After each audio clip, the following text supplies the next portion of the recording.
Hello Insta, bonsoir à tous, enfin bonsoir, bonjour, il est que 19h, j'espère que vous allez bien, que vous passez une bonne journée. C'est le live 258 sur 365, si vous regardez cette vidéo en replay, n'hésitez pas à commenter, à partager ou à venir me voir en DM, coucou Charlotte. J'espère que vous allez bien et aujourd'hui je vais vous parler du fait de s'interdire de faire des choses parce qu'il y a eu pas mal de choses qui me sont venues à l'esprit. Alors je vais encore faire des parallèles un petit peu bizarres parce que je suis inspirée aussi parce qu'en ce moment j'ai un peu bloqué sur LOL qui ressort sur Amazon hier. Et sur le fait qu'ils n'ont pas le droit de rire pendant l'émission et que c'est ça qui rend l'émission très drôle. Et j'écoutais tout à l'heure, je suis dans un petit groupe Facebook avec des copines entrepreneurs. On avait un petit peu perdu le lien dernièrement et il y en a une qui nous partageait tout à l'heure qu'elle a repris une formation et qu'elle envisage un retour au salariat, etc.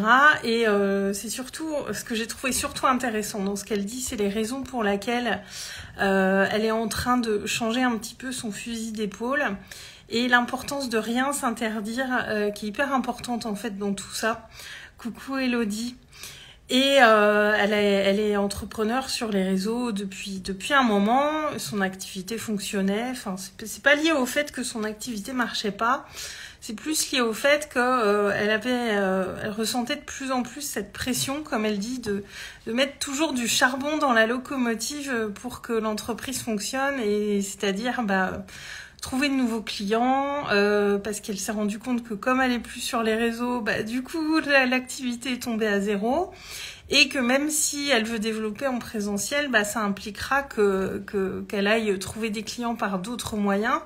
Évidemment, il n'y a pas que les réseaux, mais dans tous les cas, en tant qu'entrepreneur et quand on est indépendant, quand on est seul maître à bord, oui, on est aussi le commercial, on est aussi on a toutes les casquettes. Typiquement, quand on est entrepreneur indépendant, on porte toutes les casquettes. On peut parfois sous-traiter certaines choses. Après, en grandissant, on peut créer une équipe, mais en tout cas, quand on est indépendant, on a toutes les casquettes. Et c'est quelque chose qui devenait très très lourd pour elle et de reprendre un petit peu un temps de salariat où là, elle va être en formation aussi. Ça lui enlève une véritable charge mentale. Et ce que je trouve surtout intéressant dans tout ça, c'est qu'elle est venue se poser les bonnes questions finalement. Et c'est ça que je trouvais intéressant, c'est qu'elle est venue se demander, est-ce que j'ai encore du plaisir à faire ça? Est-ce que je peux organiser mes journées comme je le souhaite? Et la réponse était non sur plein de choses. Et moi, ce que je trouve bien, c'est qu'elle ne s'est pas interdit ce retour en formation, ce retour au salariat. Parce que comme dans LOL qui ressort, tout ce qu'on va s'interdire, qu'on va trop s'interdire, à un moment on va peut-être pas pouvoir s'empêcher de le faire, mais le fait de se l'être interdit va générer de la culpabilité.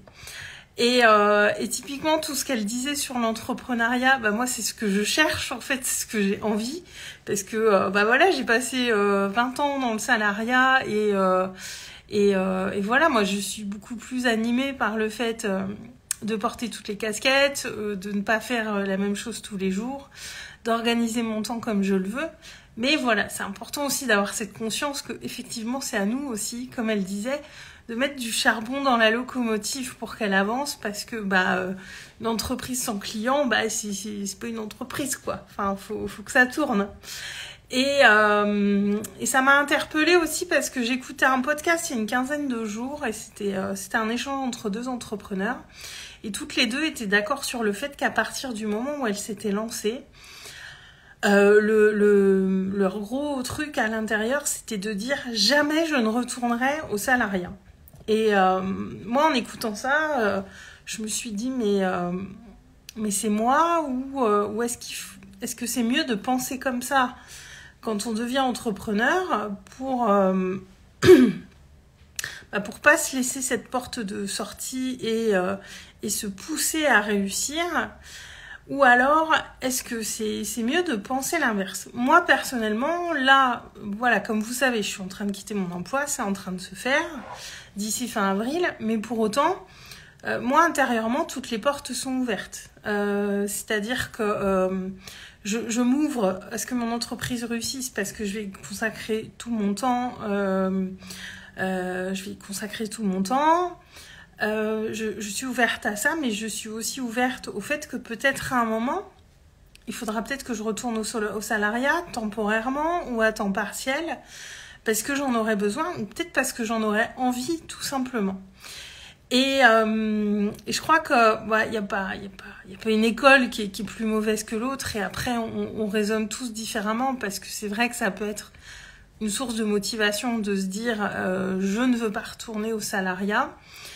Mais pour autant, je pense qu'il y a des moments quand on est plus bien dans ce qu'on fait, et c'est le cas de mon amie. Si elle avait complètement fermé cette porte à retourner dans le salariat, je pense que pour le coup, elle serait vraiment pas bien. Parce que là, elle s'ouvre à d'autres choses, à faire des boulots qu'elle avait jamais fait. Ça lui donne du plaisir, elle découvre d'autres choses. Aussi le confort d'avoir son salaire à la fin du mois et de pas être... et de pas avoir cette pression financière, comme elle le dit. Et elle partageait aussi que dans sa famille, il y a beaucoup d'entrepreneurs autour d'elle. Elle a toujours grandi entourée d'entrepreneurs. Et c'est des gens qui ont beaucoup diabolisé le salariat. Et du coup, elle avait un petit peu créé cette croyance que d'être salarié, c'est dur, on peut pas s'épanouir, on peut pas être bien, etc. Et c'est un petit peu ça aussi quand on grandit entouré de personnes qui sont dans le salariat ou qui sont fonctionnaires. Ça va être le discours inverse, que l'entrepreneuriat c'est dur, qu'on peut pas réussir tout seul, etc., etc. Et voilà, j'ai trouvé super intéressant tout ça, mais surtout, ce qui est bien, je trouve, c'est qu'elle a remis en question cette croyance qu'elle avait, puisqu'elle a toujours évolué entourée d'entrepreneurs, et qu'elle a remis en question ça en se disant ouais, mais moi aujourd'hui, j'arrive pas à trouver mon rythme, j'arrive pas à trouver ma vitesse de croisière, je me sens plus épanouie dans mon entreprise. Est-ce que je peux pas remettre cette croyance en cause et moi aller voir par moi-même finalement le salariat, qu'est-ce que ça donne pour moi, qu'est-ce que ça peut m'apporter, quel épanouissement je peux y trouver, parce que là le fait est que en ce moment l'entrepreneuriat ne m'épanouit pas. Et tout simplement pour vous dire, et moi encore une fois c'est une porte que je laisse ouverte, c'est une possibilité qui est là. Et en fait, moi, je pars pas en étant dans le rejet du salariat, je pars pour quelque chose d'autre.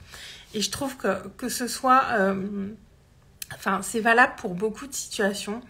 Je trouve que c'est important quand on quitte une situation de pas rejeter en bloc tout ce que cette situation passée a pu nous apporter, parce qu'on peut apprendre des choses de toutes les personnes qu'on rencontre, de toutes les situations qu'on vit.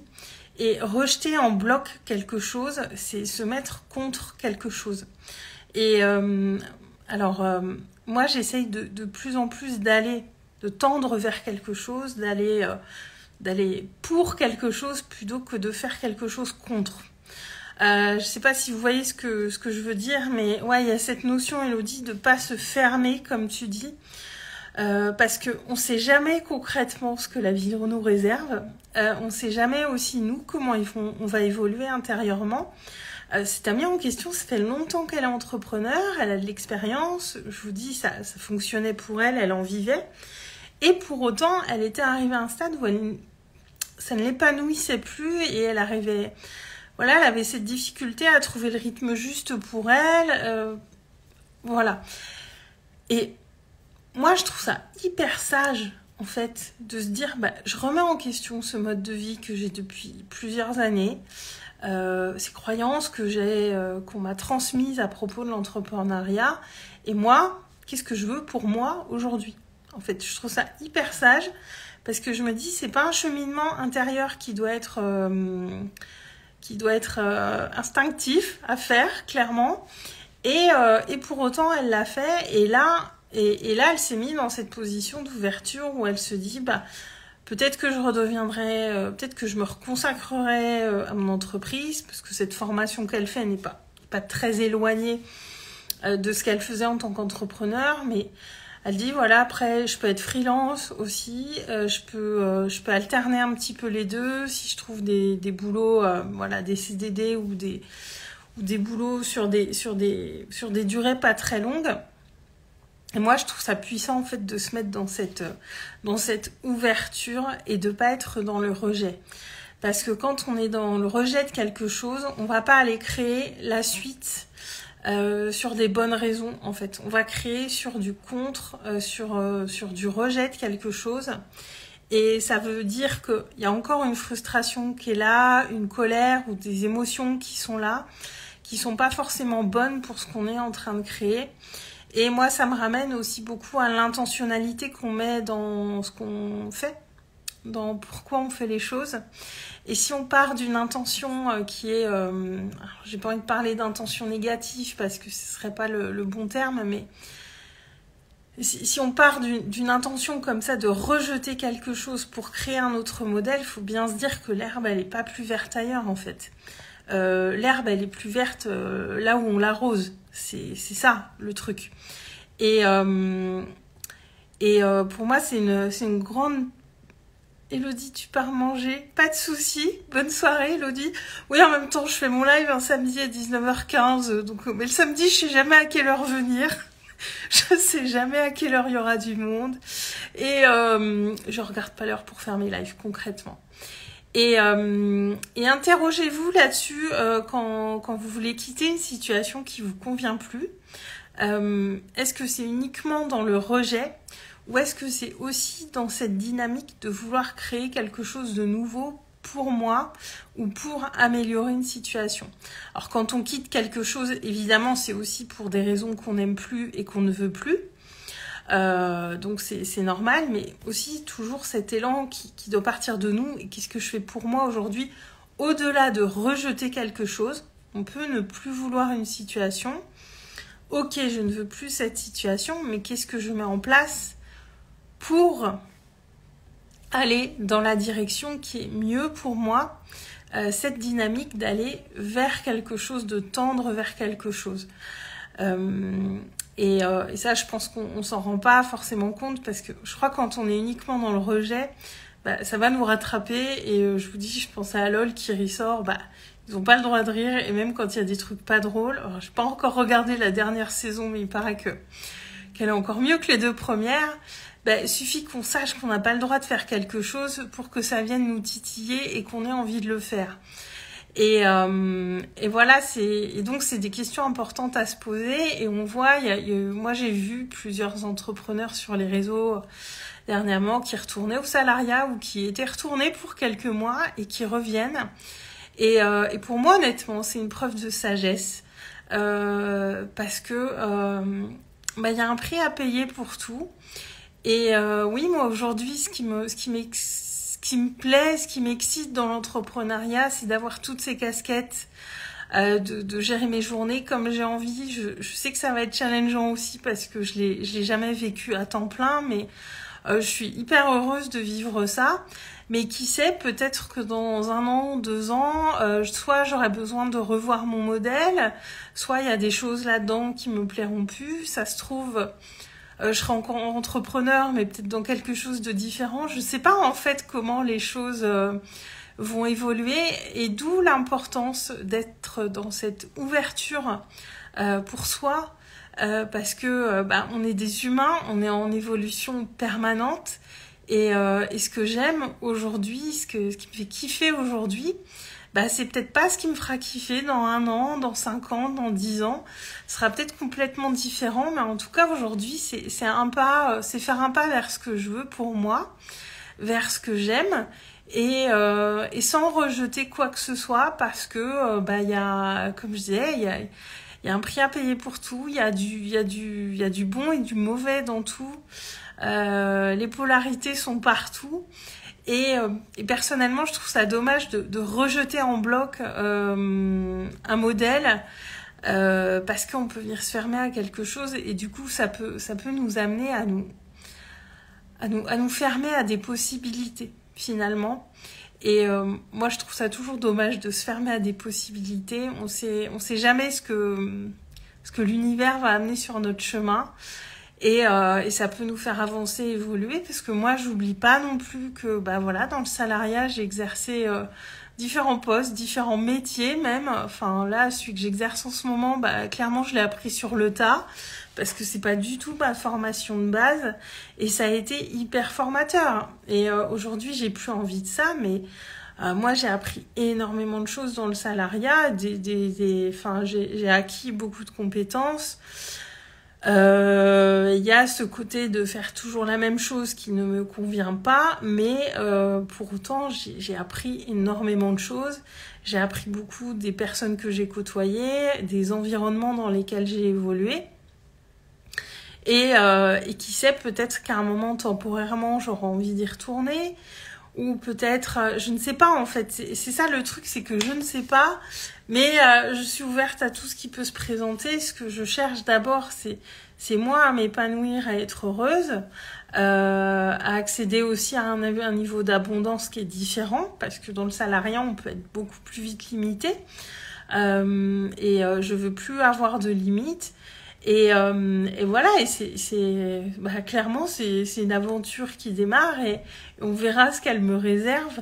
Et en tout cas, je le fais pour moi, je le fais en confiance, je le fais vraiment dans une dynamique je veux me laisser ma chance de voir ce que ça donne pour moi d'être entrepreneur à temps plein.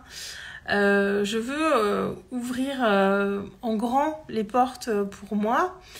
Mais en revanche, je suis pas dans le rejet d'un modèle, en l'occurrence du salariat. Je ne le fais pas contre quelque chose, mais je le fais véritablement pour moi. Et voilà, je trouve que c'est hyper important à se poser comme question. Donc, ma comparaison avec LOL qui ressort est peut-être un peu tirée par les cheveux, mais en tout cas, j'ai trouvé qu'il y avait un parallèle intéressant.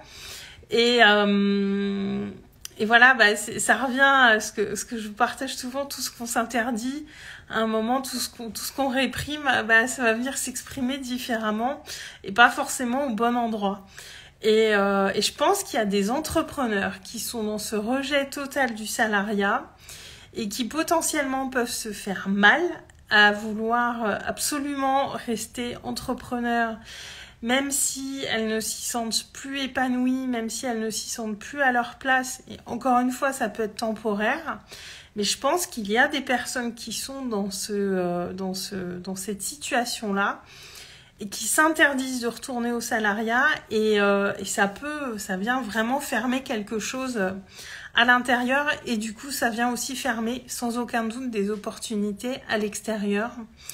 Donc voilà ma réflexion du jour que j'avais envie de vous partager suite à ces associations d'idées qu'il y a eu.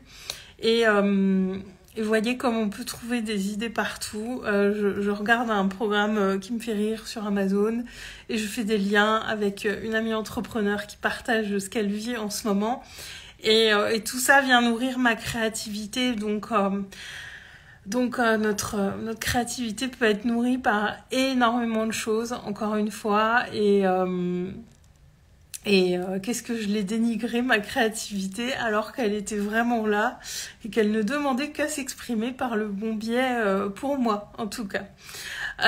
Donc voilà, et je ferme cette parenthèse sur la créativité, mais on a tous cette créativité illimitée en nous.